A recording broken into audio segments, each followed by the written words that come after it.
नमस्कार, मी हेमंत देसाई. मॅक्स महाराष्ट्रामध्ये आपलं मनापासून स्वागत आहे. केंद्रीय गृहमंत्री आणि सहकार मंत्री अमित शहा यांचा महाराष्ट्रातला दौरा सुरू आहे.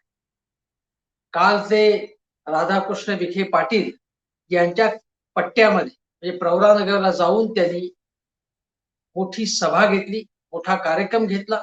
सहकार परिषद तिथे सुरू सुरू आहे आणि त्यानंतर ते आज पुण्यामध्ये आलेले आहेत. दगडूशेठ हलवाई गणपतीचं त्यांनी दर्शन घेतलेलं आहे. त्यानंतर काही कार्यक्रम आहेत त्यांचे पुण्यामध्ये आणि नंतर भाजपच्या कार्यकर्त्यांनाही ते संबोधित करणार आहे. चांगली गोष्ट आहे. कारण पुण्यामध्ये सुद्धा महानगरपालिकेची निवडणूक आहे. त्यामुळे त्याच्या पूर्वतयारीच्या दृष्टीने ते येत असतील तर त्याबद्दल कुठलाही आक्षेप घेण्याचं कारण नाही. अमित शहा हे 24 तास राजकारणात बुडालेली व्यक्ती आहे. अतिशय नेकीने चिकाटीने ते काम करतात, पक्षाचं काम करतात आणि आता गृहमंत्री म्हणून सुद्धा ते काम करतात. प्रवरानगरमध्ये नगरमध्ये ते काय म्हणाले? नगरमध्ये जी सहकार परिषद झाली त्यामध्ये ते असं म्हणाले की सहकार क्षेत्र अडचणीत आले आहे अशी बोंब ठोकणाऱ्यांनीच महाराष्ट्रातील सहकारी साखर कारखाने कवडीमोल भावाने विकत घेत त्याचे खासगीकरण केले आहे. या क्षेत्रातील या अपप्रवृत्तींना लगाम घालण्यासाठीच केंद्र सरकारने 75 वर्षानंतर सहकार मंत्रालय काढले. म्हणजे यापूर्वी सहकार मंत्रालय असं नव्हतं. त्यामुळे सहकाराच्या बाबतीत आम्हाला उगाच कोणी सल्ले देऊ नये असं ते स्पष्टपणे म्हणाले. रोखठोक शब्दामध्ये त्यांनी कान उघाडणे केले आणि शरद पवार यांचं नाव न घेता ही सगळी टीका केली आणि त्याच वेळी सहकारी साखर कारखानदारीसह जिल्हा सहकारी बँकांच्या डबघाईला सहकार संस्थांमध्ये वाढलेली बजबज पोलीस कारणीभूत आहेत असं ते म्हणाले. नंतर बरंच काही ते बोलले. ते असं म्हणाले की मी हे सगळं काही गप्प बसून मूकपणे हे काही बघत बसणार नाही. आणि त्याच वेळी ते असंही म्हणाले मी काही तोडायला आलो नाही, मी जोडायला आलो असंही ते म्हणाले. आणि ते म्हणाले की मी जर जोडायला आलो असेल तर महाविकास आघाडी सरकारने सुद्धा याच्यामध्ये राजकारण आणू नये. अमित शहा असं म्हणाले की मी जेव्हा सहकार मंत्री म्हणून झालो, गृहमंत्री तर आहेतच पण सहकार मंत्रालय पहिल्यांदाच निर्माण करून त्याची धुरा त्यांच्याकडे सोपवण्यात आली तेव्हा सगळीकडे टीका अशी झाली की आता हे विशेषतः महाराष्ट्राचं सहकार बुडवायला निघालेत किंवा त्यांच्या मागे हात धुवून लागणार आहेत वगैरे वगैरे. पण मी तसं काहीही करणार नाही असं ते म्हणाले अमित शहा. आणि त्यांनी एक प्रकारे त्यांनी आश्वासन दिलं की मी असं काही करणार नाही. पण त्याच वेळी महाविकास आघाडी सरकार मात्र शासकीय हमी जी सहकारी साखर कारखान्यांना दिली जाते ती देताना त्यांनी असं सूचित केलं की भाजपच्या नेत्यांच्या कारखान्यांना ही शासकीय हमी देताना कुचराई केली जाते, दिली जात नाही ती हमी. म्हणजे आम्ही राजकारण करणार नाही किंवा आम्ही करत नाही पण आमचे विरोधक म्हणजे महाविकास आघाडी सरकारवर मात्र राजकारण. किंवा त्यांनी असं जे म्हणाले की पहिलं जे वाक्य मी तुम्हाला सांगितलं त्याच्यामध्ये की सहकार क्षेत्र अडचणीत आले असं जे म्हणतात तेच लोक सहकारी साखर कारखानेच अतिशय कमी भावामध्ये आपल्या ताब्यात घेतात, त्याचं खाजगीकरण करतात. एक प्रकारे अमित शहा यांनी थेटपणे शरद पवारांवरतीच हल्लाबोल केली. म्हणजे शरद पवार अमित शहाना भेटायला गेले होते सहकार मंत्री झाल्यानंतर. पुण्यामध्ये जी वसंतदादा शुगर इन्स्टिट्यूट आहे जी अतिशय प्रख्यात संस्था आहे, संशोधनाचं काम करते, वेगवेगळ्या प्रकारचं काम करते. त्या संस्थेच्या कार्यक्रमासाठी बोलवण्याकरता म्हणून त्याने अमित शहाना आमंत्रण दिलं होतं. पण अमित शहा तिथे आले नाहीत हे लक्षात घ्या. अमित शहा आले नाही तिथे आणि राधाकृष्ण विखे पाटील यांच्याकडे मात्र ते गेले. त्यांच्या आमंत्रणावरून गेले. उलट राधाकृष्ण विखे पाटलांचा त्यांनी खूप गौरवही केला. राधाकृष्ण विखे पाटील आणि शरद पवार यांचा संघर्ष जुना आहे. गेल्या वेळी जेव्हा राधाकृष्ण विखे पाटील हे काँग्रेसमध्ये होते, विरोधी पक्षनेते होते आणि त्यावेळी सुद्धा सुजय विखे पाटील यांच्यावरून जो वाद झाला, ती जागा सोडण्यावरून वाद झाला. त्यानंतर सुजय विखे पाटील आणि राधाकृष्ण सुद्धा भाजपमध्ये गेले हे आपण बघितलं. म्हणजे तो संघर्ष आणि बाळासाहेब विखे पाटील यांच्यापासून त्यांच्यामध्ये तो संघर्ष आहे. तेव्हा ही संघर्षाची किनार आहे. मी वसंतदादा शुगर इन्स्टिट्यूटला न जाता, शरद पवारांच्या आमंत्रणावरून न जाता, मी राधाकृष्ण विखे पाटील म्हणजे त्यांचा ज्यांच्याशी संघर्ष आहे त्यांच्याचकडे मी जातो आणि तिथे जाऊन अमित शहा यांनी त्यांचं कौतुक केलं. हा अतिशय चांगला सोहळा, चांगली परिषद आयोजित केल्याबद्दल त्यांचं कौतुक केलं त्यांनी. त्यांच्या कारखान्याचं कौतुक केलं. हे आपण लक्षात घ्या. कारण अमित शहा यांनी थेटपणे एक प्रकारे राजकारण केलेलं आहे आणि शरद पवार यांच्या विरोधात आपण आहोत हे दाखवून दिले. ते बोलणार नाहीत तसं. मी राजकारण करत नाही असं म्हटलं. पण राजकारण त्यांनी केलेलं पद्धतशीरपणे केले. तो करण्याचा त्यांना अधिकार सुद्धा. तर मला असं म्हणायचं आहे, की सहकार क्षेत्र जे आहे, या सहकार क्षेत्रामध्ये बजबजपुरी माजली आहे का? तर माजली आहे. सहकार क्षेत्रामध्ये साखर कारखाने येतात, खरेदी विक्री संघ येतात, दूध संघ येतात, सहकारी सूत गिरण्या आहेत, बरेच काही 4-5 हजार संस्था महाराष्ट्रामध्ये असतात.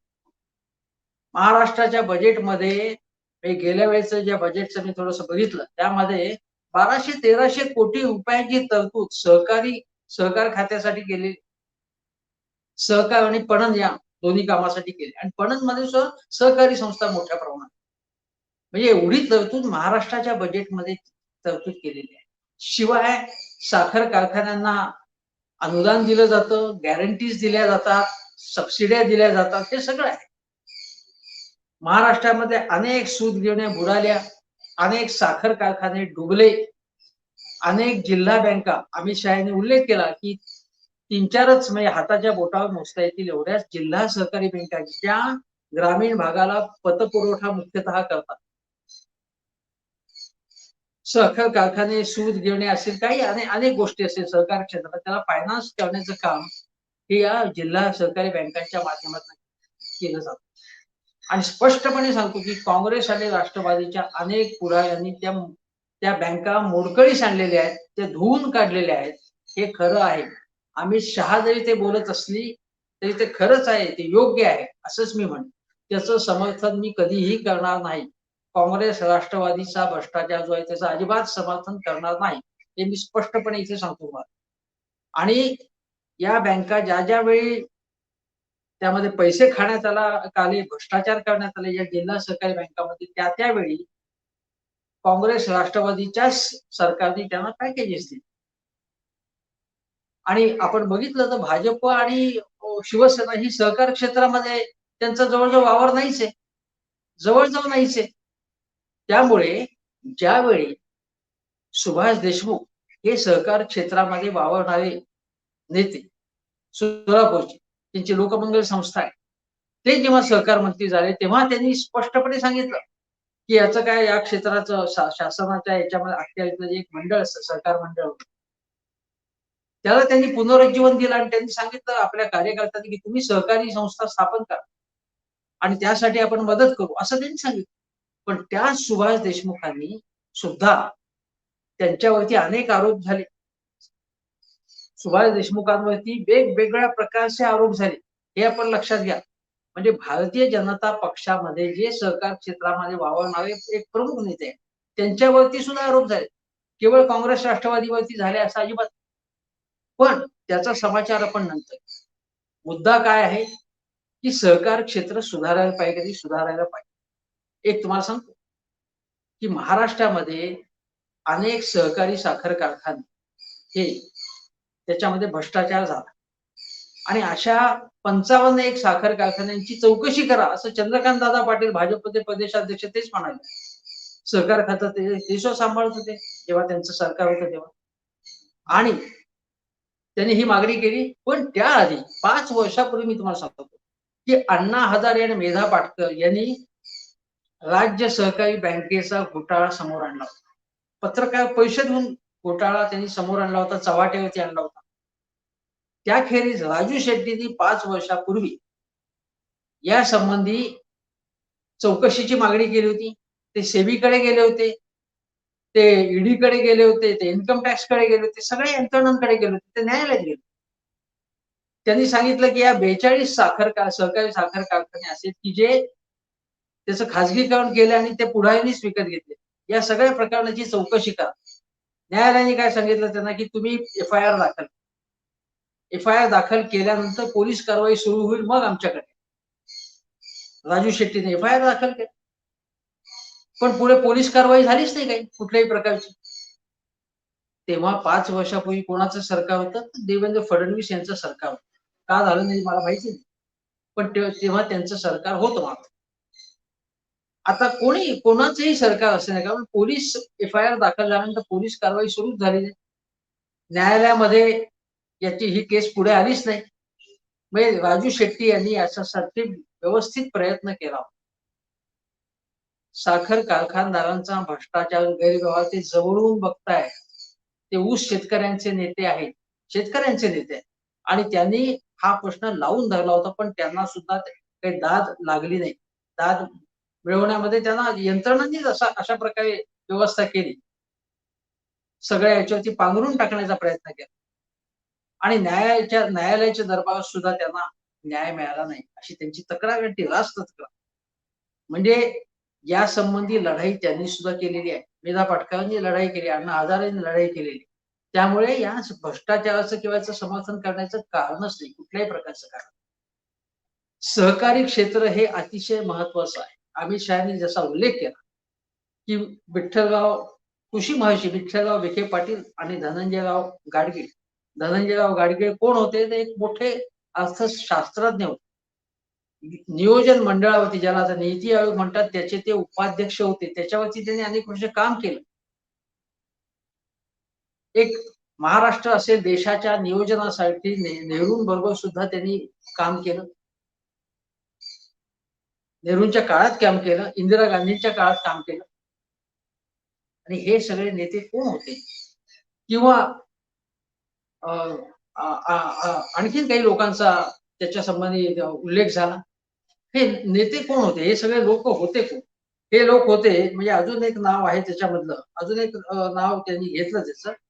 त्यामध्ये ते सगळे जे होते, की हे सगळे लोक होते ते काँग्रेसचे नेते होते. वैकुंठभाई मेहता.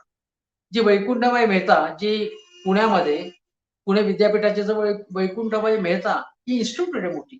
रिसर्च इन्स्टिट्यूट आहे, रिझर्व्ह बँकेची इन्स्टिट्यूट आहे. ते वैकुंठभाई मेहता हे कोण होते? महात्मा गांधींचे सहकारी होते. हे सगळे लोक धनंजयराव गाडगे हे सगळे पुरोगामी विचाराचे विठ्ठलराव विखे पाटील हे सगळे पुरोगामी विचाराचे काँग्रेसच्या परंपरातले नेते होते. अमित शहा यांनी ज्याचा उल्लेख केला ते त्या परंपरेतले नेते होते. महाराष्ट्रामध्ये सहकारी चळवळ जी आहे ती सहकारी चळवळ रुजवण्यामध्ये यशवंतराव चव्हाण यांचा मोठा वाटा होता. अनेक पुढाऱ्यांचा वाटा होता आणि काँग्रेसच्या पुढाऱ्यांनी सहकारी चळवळ इथे रुजवलेली आहे. तेव्हा त्याचं कौतुकही केलं पाहिजे. म्हणजे सगळं फक्त भ्रष्टाचार केला हे जे सांगितलं ते चुकीचं आहे. महाराष्ट्रामध्ये ग्रामीण क्षेत्रामध्ये सहकारी पातळीवरती अनेक प्रयोग झाले. अनेक प्रयोग झाले. आणि त्या प्रयोगाचं देशाने सुद्धा त्याचं कौतुक केलं. देशामध्ये म्हणजे नागरी बँका असतील, जिल्हा बँका असतील, सूत गिरण्या असतील, खरेदी विक्री संघ असतील, प्राथमिक सोसायटी असतील, दूध संघ असतील, या सगळ्या याच्यात महाराष्ट्रामध्ये प्रयोग झाले. आणि महाराष्ट्राचा आदर्श देशाने घेतला. गुजरातमध्येही प्रयोग झाले. आणि गुजरातमध्ये अनेक वर्षापूर्वी म्हणजे स्वातंत्र्योत्तर काळात, स्वातंत्र्यपूर्व काळात अमूल सारखं आपल्या पुढे उदाहरण आहे. अमित शहानी चांगलं उदाहरण दिलं. लिज्जत पापडचं उदाहरण दिलं. हे चांगले आदर्श प्रयोग आहेत सहकारी क्षेत्रात. मी तुम्हाला सांगतो की नॉर्वे सारख्या देशामध्ये, स्वीडन सारख्या देशामध्ये सहकारी क्षेत्रामध्ये अनेक प्रयोग चालतात.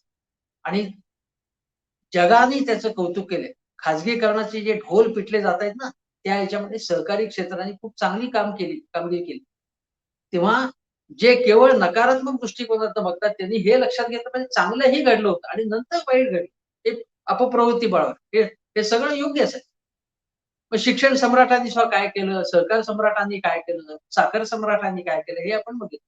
पण फक्त वाईटच झालं असं नाही. ग्रामीण परिवर्तन सुद्धा आलं अपप्रवृत्ती नंतर. सहकार चळवळ कुठे आहे भारतामध्ये? तर जशी महाराष्ट्रात आहे, तशी गुजरातमध्ये, तशी कर्नाटकमध्ये, तशी आंध्रमध्ये. सगळ्या देशात नाही. या 4 राज्यात मुख्य म्हणजे सहकारी संस्था. आणि प्रवृत्ती सगळीकडेच आहे. मी तुम्हाला सांगतो की याच्यामध्ये आपण जर बघितलं, तर आता अमित शहा हे जे सांगतायत, की हे किंवा देवेंद्र फडणवीस सांगतायत, की याच्यामध्ये अपप्रवृत्ती आहेत, ते आहेतच. आता मी जरंडेश्वरचं उदाहरण देतो. जरंडेश्वर साखर कारखाना तो शालिनीताई पाटील यांनी स्थापन केला साखर कारखाना सहकारी क्षेत्रातला. त्यानंतर तो गुरु कमोडिटीजनी काही वर्षांपूर्वी 10-11 वर्षापूर्वी विकत घेतला आणि तो लीजवर चालवायला दिला. आणि लीजवर ज्यांना चालवायला दिला त्याच्यामध्ये ज्यांचे शेअर्स होते, ज्या कंपनीमध्ये ज्याच्याशी संबंधित होते ते अजितदादा पवार आणि त्यांच्या कुटुंबातले लोक यांचा संबंध होता त्याची. तेव्हा तो त्यांनी विकत घेतला काय 60-65 कोटीला काहीतरी विकत घेतला. मोठाच्या मोठा कारखाना हा त्यांनी विकत घेतला त्याच्या. त्यानंतर त्या कारखान्यावरती जप्ती आली. मग चौकशा सुरू झाल्या सगळ्या प्रकारच्या कुटुंबियांवरती सुद्धा चौकशा सुरू झाल्या आणि जी जप्ती आली त्याच्यावर हे आपण लक्षात घेतलं. आता हे साखर कारखाने या पद्धतीने विकत घेतले पण त्याच वेळी दुसरी बाजू सांगतो. आपण या स्वस्तामध्ये साखर कारखाना एखादा घ्यायचा हे का केलं जातं? त्याचं एक कारण असं आहे की सहकारी संस्थेमध्ये सातत्याने निवडणूक घ्यावी लागते, पॅनल करायला लागतं, निवडणुकांचा खर्च मोठ्या प्रमाणावरती असतो, गटतट असतात. त्यानंतर मग आपली सत्ता आली नाही तर विरोधी पक्षाची समजा सत्ता आहे, विरोधी पक्ष म्हणजे विरोधी पॅनलची, तर ते चौकशा लावतात आपल्या, ते तक्रारी करतात. ही सगळी कटकट नको. म्हणून मग काय? मग कारखान्याचं खाजगीकरण करण्यासाठी पुढाकार घेतला. खाजगीकरण आपलाच कारखाना झाला, तो कोण आपल्याला विचारणार? हा त्याच्यातला मुख्य हेतू असतो. ही कटकट नाही, निवडणुका काय कटकटच नाही ना ते. म्हणून एक प्रकारे हा जो काही खाजगीकरणाच्या माध्यमातून हा जो भ्रष्टाचार केला होता तो त्यासाठी झालो की माझीच कंपनी झाली तर काय निवडणुका नाही काही नाही काही कुठल्याही प्रकारची भानगडच नाही. मग जो काही कंपनीच्या अंतर्गत जे काही नियम असतात त्या लागू होतात. पण यासाठी हे केलं जातं आणि यासाठी हे केलं जातं पण त्याच वेळी मला हे सांगायचंय की ज्यावेळी आपण म्हणतो खाजगीकरण, ते खाजगीकरण आज मोठ्या प्रमाणावरती कोण करतंय? तर भारतीय जनता पक्षाच्या कारकिर्दीत सगळ्यात मोठ्या प्रमाणात खाजगीकरणाचा सपाटा सुरू आहे. जर तुम्ही सहकाराचा उदो करता आणि सहकारी कारखाने किंवा कुठलीही सहकारी संस्थेचं खाजगीकरण होत असेल तर त्याला आक्षेप घेतो. तर मग याला तुम्ही आक्षेप का घेत नाही? यात विसंगती वाटत नाही? तुम्ही सरकारी कारखाने त्यापैकी काही चांगल्या कंपन्या, चांगले कारखाने ते सुद्धा तुम्ही विकायला निघाला. कमी किमतीत विकायला निघाला. ते चालतं तुम्हाला आणि हे मात्र तुम्हाला याच्याबद्दल तुम्ही आक्षेप घेता. आता याचं काय करायचं हे लक्षात घेतलं पाहिजे. ही विसंगती लक्षात घेतली. दुसरी विसंगती सांगतो. अमित भाईंनी सांगितलं की सहकारी क्षेत्राची साफ-सफाई व्हायला पाहिजे. पण जे लोक तुमच्याकडे आले तर आता उदाहरणार्थ मुन्ना महाडिक, धनंजय महाडिक हे आपल्याला आठवत असेल देवेंद्र फडणवीस एक शिष्टमंडळ घेऊन गेले होते दिल्लीला. त्या शिष्टमंडळामध्ये कोण होते? धनंजय महाडिक होते. आपल्याला माहिती असेल ते अगोदर राष्ट्रवादीत होते. निवडणुकीत जी हार झाली. मग आता ते भाजपच्या पश्चिम विभागाचे ते मुख्य काहीतरी मोठी जबाबदारी आहे त्यांच्यावर. पश्चिम महाराष्ट्राची जबाबदारी आहे. पण त्यांचा कारखाना सुद्धा अडचणीत आहे. मला वाटतं भीमा सहकारी साखर कारखाना नाव त्याचं असेल, जे काय असेल. त्याला तो अडचणीत आहे तेव्हा त्याला महाराष्ट्र शासनाच्या मदतीची अपेक्षा आहे. त्यावेळी त्यांना काय वाटलं, की आपण पलटी खाल्ली, की मग सत्ता भाजपचीच येणार आहे. पुन्हा येणवाल्यांची सत्ता येणार आहे. मग आपल्याला मदत मिळेल म्हणून त्यांनी टोपी फिरवली. ते भाजपत गेले आणि अडचणीत आले. त्यानंतर हर्षवर्धन पाटील त्यांच्या साखर कारखान्याबद्दल सुद्धा त्यांच्या ज्या काही संस्था आहेत त्यांचा साखर कारखाना त्याच्याबद्दल सुद्धा गंभीर आक्षेप. हर्षवर्धन पाटील यांच्यासह अमित शहा यांनी व्यासपीठावरती होते काल, कौतुक केलं, उल्लेख केला त्यांचा. ते हर्षवर्धन पाटील यांचं काय? किंवा विजयसिंह मोहिते पाटील त्यांचा कारखाना अडचणीत आहे. त्यांचे चिरंजीव सुद्धा भाजपमध्ये, तेही भाजपमध्ये. रणजितसिंह नाईक निंबाळकर, पद्मसिंह पाटील, राणा जगजित सिंग अनेक नेते असे जे आहेत ते भाजपमध्ये आलेले आहेत. आणि त्या निवडणुकीनंतर काही निवडून आले, काही निवडून आले नसतील, पण सहकार क्षेत्रामध्ये कार्यरत असणारे अजूनही अनेक नेते त्यांनी काहीच केलं नाही. त्यांनी कुठलाही भ्रष्टाचार गैरव्यवहार केला नाही. ते जेव्हा भाजपमध्ये आले तेव्हा पावन झाले. ते सहकार क्षेत्रातले किंवा तुमचे सुभाष देशमुख ज्यांच्यावरती अनेक आरोप होते त्याचं काय करायचं? भ्रष्टाचारी केवळ काँग्रेस आणि राष्ट्रवादीतले नेते नाही, जे होते त्या पक्षात, जे त्यांना तुम्ही करून घेतलं, तुम्ही आणलं स्वतःच्या पक्षामध्ये, त्यांचं काय? त्यांच्या चौकशा होतील का? त्यांनी जर समजा जिल्हा बँक बुडवली असेल, त्यांनी साखर कारखाना खड्ड्यात घातला असेल, पैसे खाल्ले असतील त्याच्यामध्ये, तर त्याची चौकशी होणार का? निपक्षपातीपणे हा प्रश्न आहे ना. आणि हा प्रश्न तुम्हाला विचारायला गेला अमित शहा. आता जरंडेश्वर साखर कारखान्याचे जे काही जो अजितदादांच्या ताब्यात आला खाजगीकरणाच्या माध्यमातून, त्याला 10-11 वर्ष झाली. आणि त्यानंतर सुद्धा 2 वर्षापूर्वी तुम्ही अजितदादांबरोबर सरकार स्थापन करायला निघाला होता. मग असे जर अवतरणामध्ये ज्यांच्यावरती तुम्ही भ्रष्ट म्हणून आरोप करता, ज्यांची प्रतिमा कलंकित आहे असं तुम्ही म्हणता, त्यांना तुम्ही तुमच्या पक्षामध्ये तुमच्या बरोबर घ्यायचा प्रयत्न काय केला? त्यांच्याबरोबर सरकार स्थापन करण्याचा प्रयत्न काय केला? हे प्रश्न विचारायला लागतील की नाही? हे प्रश्न जरूर विचारलेच पाहिजे. मी विचारणार. आणि बऱ्याच गोष्टी याच्यामध्ये सांगण्यासारख्या आहेत. मी मगाशी सांगितल्याप्रमाणे एक अटल सहकारी अभियान म्हणून भाजपच्या काळामध्ये राबवण्यात आलं, की ज्या सहकार क्षेत्रामध्ये आणि त्या माध्यमातून सुद्धा सहकार क्षेत्रामध्ये घुसण्यासाठी म्हणून भाजपने प्रयत्न केला. हे देवेंद्र फडणवीस यांच्या काळात. आता काय आहे, की सहकार क्षेत्रामध्ये ज्या पद्धतीने मी म्हणतो, की स्वातंत्र्य चळवळीमध्ये भाजपचा सहभागच नव्हता. म्हणून मग स्वातंत्र्य 2014 सालीच मिळालं. मोदींपासूनच सगळं सुरू झालं असं दाखवण्याचा प्रयत्न होतो. जसं अमित शहानी काय सांगितलं काल, एक वाक्य तुम्हाला सांगतो दुसऱ्या एका भाषणात. मोकळेपणाने त्यांनी कबूल केलं. काही निर्णय आमचे चुकले असतील असं ते म्हणाले. पण आमचे हेतू शुद्ध होते असं ते म्हणाले. आमचे हेतू शुद्ध होते. ठीक. पण निदान काही निर्णय चुकले असं ते म्हणाले. दुसरं ते असं म्हणाले, की गेल्या 50 वर्षात सरकारने 4 ते 5 सगळ्या म्हणजे विशेषतः काँग्रेसच्या 70 वर्षात काय झालं असेल म्हणतात. 50 वर्षामध्ये जी सरकार झाली म्हणजे नेहरू असतील, राजीव गांधी, इंदिरा गांधी, जी सरकार होती, त्यांनी मिळून 4 ते 5 प्रमुख निर्णय घेतले. मात्र मोदी सरकारने 7 वर्षामध्ये 50 महत्वाचे निर्णय घेतले. 50 महत्वाचे निर्णय. म्हणजे नेहरू, इंदिरा गांधी, लाल बहादूर शास्त्री, त्यांच्यापासून ते नरसिंहराव यांच्यापर्यंत किंवा मनमोहन सिंग यांच्यापर्यंत काही 4-5 निर्णय घेतले. मात्र देशामध्ये जो काही विकास झाला 4-5 निर्णय घेतले. पण मोदींनी मात्र क्रांतिकारी निर्णय घेतले असते. बघा, म्हणजे 70 वर्षात काहीही झालं नाही, ते आम्ही करून दाखवलं असं ते म्हणाले. स्वातंत्र्याचं सांगितलं, स्वातंत्र्य आंदोलनात सहभाग नाही. उलट काही बाबतीत ब्रिटिशांशी संगनमत केलं आणि सहभाग कोणाचा होता? काँग्रेसचा. हे काँग्रेसला नालायक ठरवायचं. 17 वर्षात काही झालं नाही असं म्हणायचं. हा एक भाग. सहकार क्षेत्रामध्ये म्हणजे महाराष्ट्रात किमान महाराष्ट्रासारख्या राज्यामध्ये मुख्यतः काँग्रेसचीच कामगिरी आहे. आणि काँग्रेसच्या पोटातनं बाहेर आलेल्या राष्ट्रवादीची कामगिरी आहे. पण सहकारी क्षेत्रामध्ये केवळ भ्रष्टाचार झाला असं म्हणायचं. केवळ भ्रष्टाचार झाला असं म्हणायचं. नंतर दुसरी स्ट्रॅटेजी काय केली, की चौकशा लावायच्या मागे. चौकशा लावल्या, भ्रष्टाचार झाला असेल तर त्याचा पाठपुरावा केला.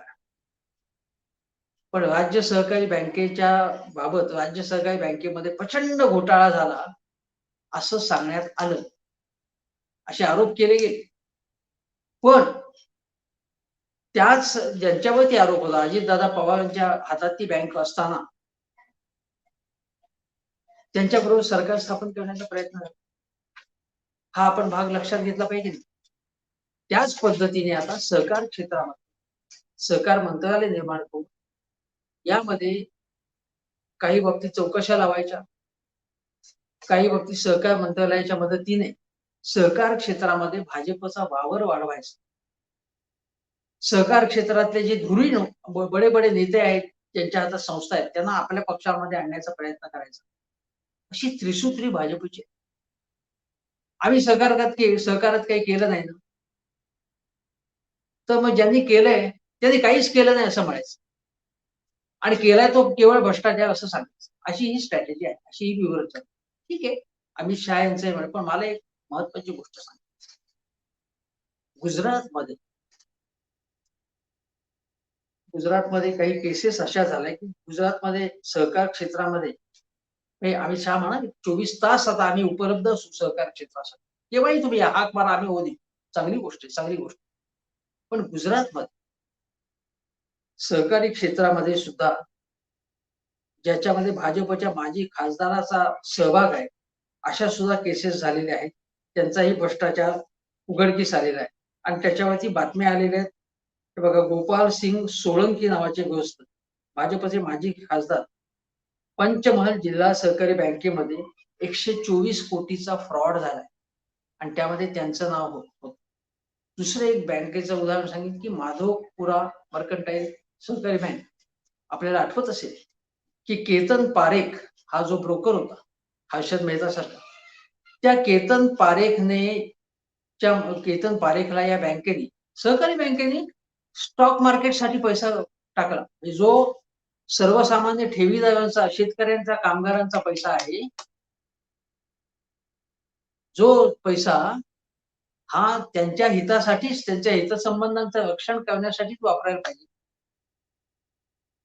तो पैसा शेअर बाजारामध्ये वळवला आणि केतन पारेखला 1200 कोटी 1300 कोटी अशी मदत केली त्याच्यात. तो माधवपुरा बँकेमध्ये 1500-1600 कोटीचा एकूण काय जो काही गैरव्यवहार झाला असा आपल्याला आठवत असेल आणि त्यानंतर त्याला पॅकेज देण्यात आलं. पण या बँकेत व केतन पारेख हा त्याला तुरुंगात होता. त्यानंतर त्याला जामिनावर सोडण्यासाठी म्हणून मदत करण्यात आली आणि ही मदत कोणी केली, की तेव्हा जे गृहराज्यमंत्री होते गुजरातचे अमित शहा यांनी ही मदत केली. सीआयडीने त्याच्या विरुद्ध रिपोर्ट दिलेले होते. जामीन बिमीन काही नको त्याला, त्याला अतिशय कडक त्याच्यावरती कारवाई व्हायला पाहिजे म्हणून. सीबीआयकडे हे सोपा असंही म्हणण्यात आलं होतं तेव्हा.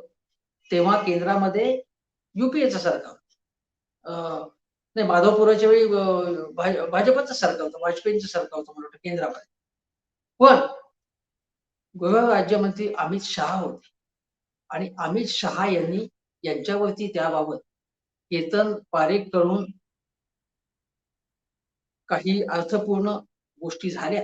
केतन पारेखच्या माध्यमात केतन पारेखनी काही अर्थपूर्ण गोष्टी केल्या आणि अमित शहा यांना अमित शहांवरती व्यक्तिशः त्याच्यावरती त्याच्याबाबत आरोप झाले. माधवपुरा बँकेमध्ये फ्रॉड करणार, हे त्यांचे पैसे लुटणार केतन पारेख जो ब्रोकर आहे त्याला मदत करण्याबाबत आणि ते कशाच्या तरी बदल्यात मदत करण्याबाबत अमित शहा यांच्यावरती आरोप झाला होता. ही बातमी मी हिंदू या प्रतिष्ठित वर्तमानपत्राने दिली. हे माधवपुरा बँक. आणखीन एक गोष्ट सांगतो. गुजरातमध्ये सहकारी क्षेत्रामध्ये भाजपचा वावर आहेच गेल्या काही वर्षामध्ये आणि अमित शहा यांनी सहकारी क्षेत्रामध्ये गुजरात स्टेट कोऑपरेटिव्ह बँकेमध्ये काम केले, संचालकही होते ते त्याच्यात. त्या बँकेमध्ये किंवा अमित शहाशी संबंध असलेल्या गोष्टी म्हणून सांगतो. नोटाबंदी झाली तेव्हा ज्या 500 आणि 1000च्या नोटा बाद झाल्या आणि त्या ज्या बाद झालेल्या नोटा जमा करण्यासाठी म्हणून अचानकपणे 500 कोटी रुपयांच्या नोटा गुजरात मधल्या बँकेमध्ये जमा झाल्या आणि या मोठ्या प्रमाणात जमा, त्याबद्दल देशाच्या सगळ्या वर्तमानपत्रांनी त्या बातम्या. ही नोटाबंदी आणि याबाबत महाराष्ट्रातल्या बँकांकडे, जिल्हा सहकारी बँकांना अगोदर परवानगी होती. पण नंतर जेव्हा इथे ती परवानगी होती, तेव्हा इथे सगळ्या नोटा जमा झाल्या गुजरात मधल्या बँकेत, सहकारी बँकेत. मग महाराष्ट्रातल्या जिल्हा सहकारी बँकांची परवानगी नाकारण्यात आली त्यांना या नोटा स्वीकारण्यास. आधी होती परवानगी, मग नाकारण्यात आली. म्हणजे इथे सगळ्या नोटा जमा होऊन देण्यात आल्या. त्याबद्दल त्या कोणाच्या नोटा होत्या, कोणाचा पैसा होता, करोडो रुपयांचा पैसा असा जमा झाला. तो पैसा कोणाचा होता, त्या नोटा कोणाच्या होत्या, तो टॅक्सचा पैसा होता. त्याच्याशी गुजरात मधल्या गुजरात मधून जे राष्ट्रीय राजकारणात आलेल्या नेत्यांचा संबंध होता का त्याच्यामध्ये, हे प्रश्न विचारले गेले. त्याची उत्तरं मिळाली नाही, कोणालाच उत्तरं मिळाली नाही. सहकार क्षेत्रामध्ये मी तुम्हाला सांगितलं, गुजरातमध्ये सुद्धा सहकार क्षेत्रामध्ये भ्रष्टाचार झालाय. त्यामध्ये भाजपच्या नेत्यांचीही नावं आलेली आहे. हे दुसरं उदाहरण तुम्हाला सांगितलं, माधवपुरा बँक ही सहकारी क्षेत्रातली बँक. ती मोडून खाण्याचा प्रयत्न कोणी केला? त्याला पॅकेज मग सरकारने कसं दिलं? म्हणजे तुम्ही बँक लुटायची, खायची, ती लुटणाऱ्याला संरक्षण द्यायचं, त्याला मग पॅकेज, लोकांच्याच पैशातनं पॅकेज द्यायचं, हे उद्योग कोणी केले? आणि तिसरं उदाहरण सांगितलं नोटाबंदीच्या वेळेस, की जे काळा पैसा जो जमा झाला, मुख्यतः काळा पैसा असण्याची शक्यता, जो जमा झाला तो कोणाचा पैसा होता? आणि त्यामध्ये भाजपची काही इन्व्हॉल्वमेंट होती का? या संबंधी अनेक प्रश्न त्या काळामध्ये जबाबदार लोकांनी विचारलेले. त्यामुळे माझं असं म्हणणं आहे, की सहकार क्षेत्र जे धुवून काढणारे जे नेते आहेत त्यांच्या चौकशा करा तुम्ही, काहीच आक्षेप. पण चौकशा तुम्ही तडीला न्या आणि काँग्रेस, राष्ट्रवादी जे कोणी असतील त्यांना सजा करण्याचा प्रयत्न करा. आज जिल्हा बँकेमध्ये, सातारा जिल्हा जिल्हा सहकारी बँक माहिती की ते मोठं प्रकरण झालं, शशिकांत शिंदे यांचा पराभव झाला. पण त्याच्यामध्ये मुख्यतः जे काही आले पॅनेलमध्ये, हे सगळ्यांनी एक सहमती काही निर्माण करण्याचा प्रयत्न केला, पण त्याच्यामध्ये राष्ट्रवादीचाच वर्चस्व आहे त्याच्यावर. किंवा मला वाटतं नंदुरबारच्या ठिकाणी के.सी. पाडवी काँग्रेसच्या नेत्यांचा, जे मंत्री आहेत आदिवासी मंत्री, त्यांचा पराभव झाला त्यांच्या लोकांचा. पण शिवसेनेचे 2-3 लोक त्याच्यात निवडून आले. जळगावमध्ये गिरीश महाजनांचा खडसे यांनी पराभव केला. पण जळगाव जिल्हा सहकारी बँक ही एक चांगली नावाजलेली बँक. तिची दुरावस्था झाली ना काही वर्षांमध्ये. आता ती अडचणीतनं पुन्हा वैभवापर्यंत नेण्याचा प्रयत्न चालू झाला असेल तर चांगली गोष्ट आहे. पण जळगाव जिल्हा सहकारी मध्यवर्ती बँकेमध्ये ज्या काही गोष्टी घडल्या, त्याचा भाजपशी काहीही संबंध नव्हता. भाजपच्या नेत्यांची त्याच्यामध्ये काही संबंध नव्हता. फक्त काँग्रेस, राष्ट्रवादी हेच होते. मुद्दा असा आहे, की राजकारण याच्यामध्ये करू नका असं म्हटलं जातं आणि पद्धतशीर राजकारण केलं जातं. सहकार क्षेत्रामध्ये राजकारण. कारण सहकारी बँकेचा असेल पैसा, सहकारी साखर कारखान्यांचा पैसा असेल, हा पैसा हा राजकारणासाठीच वापरला जातो, म्हणूनच संस्था स्थापन केल्या जातात. राजकारणासाठी जो पैसा आणला जातो, गोकुळ सारख्या दूध संघाची निवडणूक एवढी अहमहिकेने लढवली जाते, एवढी शर्थ केली जाते, इतका पैसा उडवला जातो. आता काही बँकामध्ये बँकांच्या निवडणुका, काही दूध संघांच्या निवडणुका असतात. प्रचंड पैसा दिला जातो तिथे. म्हणजे गिफ्ट म्हणून गोष्टी दिल्या जातात. काही ठिकाणी तर ट्रॅक्टर मतदारांना दिले गेले, अशा बातम्या आल्या. गिफ्ट म्हणून काय गोष्टी दिल्या जातात. आता हे गोष्टी आहेत. किंवा एक दूध संघ आहे कोल्हापूरचा प्रसिद्ध.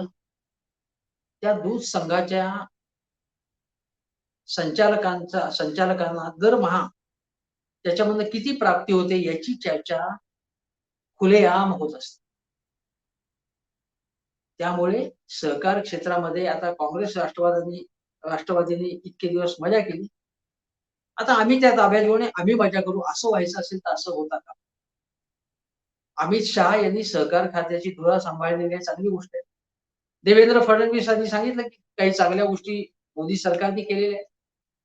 म्हणजे प्राप्तिकर खात्याच्या संबंध या नोटीस यायच्या, त्याबाबत महत्वाचा निर्णय घेतला. इथेनॉल संबंधी महत्वाचा निर्णय घेतला, याचा साखर कारखान्यांना फायदा आहे.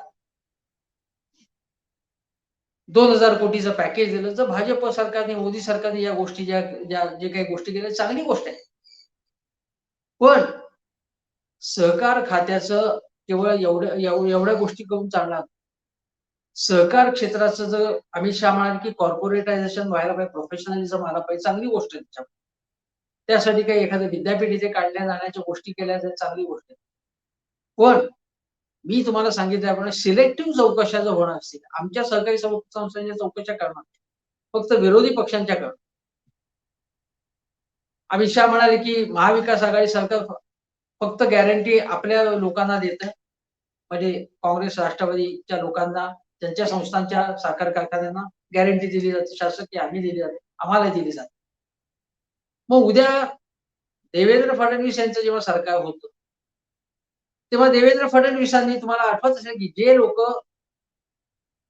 आपल्याकडे येत आहेत, त्यांना निवडणुकीपूर्वी एकदम त्यांनी मदत करण्याचा इरादा जाहीर केला. भाजपने तेच केलं. याच्यामध्ये काय होतंय, सहकारी संस्था ज्या सर्वसामान्य माणसाच्या असतात, ग्रामीण अर्थव्यवस्था ज्याच्या या सहकारी संस्थांवरती अवलंबून आहे, या पूर्णपणे राजकीय अड्डे बनल्यामुळे काय होतं, की मी फक्त माझ्या लोकांचंच कल्याण करतो. सहकारी संस्था एखादी, मी तुम्हाला सांगतो की आता एखादा सहकारी साखर कारखाना जो खाजगीकरण त्याचं झालं, तर त्या याच्यामध्ये त्याचे जे शेअर होल्डर जे असतात, म्हणजे जे सहकारी संस्थेचे भागधारक कोण असतात? शेतकरी असतात. खाजगीकरण झाल्यानंतर या शेतकरी त्यांची वाट लागते. त्यांचं सदस्यत्व काही संबंधच नाही. सहकारी संस्थेचं सदस्यत्व खाजगीकरण झाल्यावरती या सदस्य शेतकऱ्यांना काहीही मिळत नाही आणि त्या पुढाऱ्याच्या पॉकेटमध्ये ती संस्था जाते. पण केवळ माझी सत्ता असेल तर मी माझ्या सहकारी संस्थेला मदत करणार, हे भारतीय जनता पक्ष करतं, तसं महाविकास आघाडी सरकार. म्हणजे राजकारण दोन्ही बाजूनी होत आहे. गैरव्यवहार दोन्ही बाजूनी होतो आहे. त्यामुळे पद्धत आहे, की आम्ही सहकारी क्षेत्रामध्ये राजकारण आणणार, हे बोलायचं आणि प्रत्यक्षात राजकारण करायचं हे काम. पण हे सहकारी क्षेत्र म्हणजे स्वाहाकार केला जातो याचा, असं नेहमी म्हटलं. मी म्हणेन, की सहकारी क्षेत्रामध्ये हाहाकार माजतो. तोही खरा. मग हे थांबवणार कोण? अमित शहा यांच्यावर ही मोठी जबाबदारी. सामनाच्या अग्रलेखात म्हटलं होतं, की अमित शहाना सहकार खातं मिळाल्यानंतर लगेच जे विरोधी ज्यांनी सूर लावलेला आहे ते योग्य नाही. अमित शहाना या क्षेत्राचा अनुभव आहे, ते करतील. त्यांच्याकडनं आपण आशा बाळगूया असं सामनाच्या अग्रलेखात म्हणतो. म्हणजे शिवसेनेनेच ती भूमिका व्यक्त केलेली होती.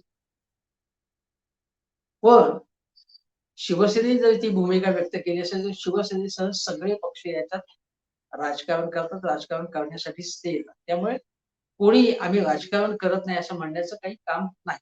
पण दुटप्पीपणा कोणी करू नये, ढोंगीपणा कोणी करू, की फक्त काँग्रेस आणि राष्ट्रवादीनी भ्रष्टाचार केला आणि आम्ही धुतल्या तांदळासारखे आहेत असा आव आणू नये. अमित शहा यांनी सहकारी क्षेत्रामध्ये व्यावसायिकीकरण यावं, संशोधन व्हावं त्याचं, नवीन-नवीन क्षेत्रात त्यांनी प्रवेश करावा. सर्वसामान्य शेतकरी, शेतमजूर, कामगार यांचं कल्याण साधलं जावं यासाठी जरूर प्रयत्न करावेत. त्यासाठी त्यांना शुभेच्छा आहेत. पण आम्ही काहीच केलेलं नाही असं सांगू नये. तुम्ही तेच केलेलं आहे, पण यापुढे ते तुम्ही करू नका. आणि काँग्रेस राष्ट्रवादीने जे काही केलं असेल, जी काही पापं केली असतील, त्या पापाची शिक्षा त्यांना मिळाली आहे. त्यांना फौजदारी गुन्हे नोंदवा, त्यांना शिक्षा करा. पण तुम्ही नवीन काहीतरी घडवा ना याच्यात सहकारी क्षेत्रात. तुम्ही कोणाचा आदर्श बाळगा? तर तुम्ही काँग्रेस राष्ट्रवादीच्या या बदनाम पुढाऱ्यांचा आदर्श मांडू नका. तुम्ही वैकुंठभाई मेहतांचा आदर्श पुढे ठेवा. तुम्ही धनंजयराव गाडगिळांचा आदर्श पुढे ठेवा. विठ्ठलरावांचा, विखे पाटील यांचा आदर्श ठेवा. बाळासाहेब विखे पाटील मोठे नेते होते सरकार क्षेत्रात. त्यांचा मोठा अभ्यास होता. मी त्यांना भेटलेलो आहे. त्यांच्याशी गप्पा मारलेल्या आहेत. प्रचंड अभ्यास होता. पण राधाकृष्ण विखे पाटील त्यांच्या मुळा प्रवाह सहकारी सोसायटी जी होती, त्याचीच करोडो रुपयांची थकबाकी होती आणि हे राधाकृष्ण विखे पाटील म्हणतायत, की काँग्रेसने, राष्ट्रवादीने सहकारी क्षेत्राचे फायदे मिळवले फक्त. पण सहकारी क्षेत्रासाठी काहीच केलं नाही असं म्हणाले. तुम्ही होतात ना त्या पक्षामध्ये. सगळी पदं उपभोगली. तुम्ही काय केलं राधाकृष्ण विखे पाटील? तुम्ही काय केलं? तुमच्या वडिलांनी केलं काम. तुमच्या आजोबांनी काम केलं. तुम्ही काय केलं? ज्या पक्षाने तुम्हाला सत्ता दिली, पदं दिली, तो पक्ष सोडल्यानंतर तुम्ही त्यांच्यावरची टीका करताय. तुम्ही तेव्हा टीका का करत नव्हता? उलट राधाकृष्ण विखे पाटलांनी फडणवीसांवरती आरोप केले होते. गंभीर आरोप केले होते काही विरोधी पक्ष नेते असतात. आणि तेव्हाच विरोधी पक्ष नेते असताना त्यांची आतून फडणवीसांशी कशी दोस्ती आहे, हे बोललं जात होतं. त्या आरोपाचं काय झालं? फडणवीस आणि फडणवीस सरकारवर तुम्ही जे आरोप केले होते विखे पाटील, त्याचं काय झालं? भाजपमध्ये गेल्यावरती तुम्हाला विस्मरण झालं, आम्हाला नाही झालं विस्मरण त्याचं. तेव्हा ही ढोंगबाजी किंवा दुटप्पीपणा थांबवा. अमित शहा ते थांबवतील आणि सहकार क्षेत्राला नवी उमेद देतील, नवी आशा देतील अशी आशा व्यक्त करतो आणि इथे थांबतो. धन्यवाद.